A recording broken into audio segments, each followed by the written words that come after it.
Fourthly, lawful consideration.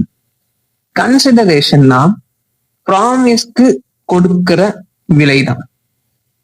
Indian லா speciality என்னன்னு பார்த்தீங்கன்னா, consideration வந்து ஸ்ட்ரேஞ்சரா இருந்தாலும் ஓகேன்னு சொல்லிட்டு சின்னையா வெர்சஸ் ராமையா இந்த கேஸ்ல டிசைட் பண்ணிருப்பாங்க.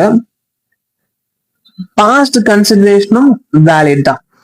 ஜெனரல் ரூல் என்னன்னா, நோ கன்சிடரேஷன்னா அங்க நோ கான்ட்ராக்ட்னு சொல்லிட்டு செக்ஷன் 25ல குறிப்பிட்டிருப்பாங்க. எக்ஸப்ஷன்ஸ் அதுக்கு இருக்குது. கிஃப்ட், நேச்சுரல் லவ் அண்ட் அஃபெக்ஷன்ல கொடுக்குறது தான் கிஃப்ட்.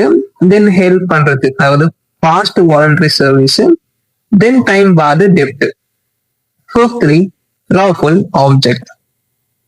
கான்ட்ராக்ட் பர்பஸ் இல்லீகலா இருக்கக்கூடாது. அதாவது லாக்கு அகேன்ஸ்டா, ஃப்ராடுலண்டா, பப்ளிக் பாலிசிக்கு அகேன்ஸ்டா கான்ட்ராக்ட் இருந்தா அது வந்து வாய்டா மாறிடும். சிக்ஸ்த், இது வந்து அடிஷனல் தான். Intention to create legal relations. பார்ட்டிஸ்க்கு லீகல் கான்சிக்வன்சஸ் இருக்கணும்ட்டு இன்டென்ஷன் இருக்கணும். சோஷியல் டொமஸ்டிக் ப்ராமிஸ்னா லா என்டர் ஆகாது. ஓகேங்களா?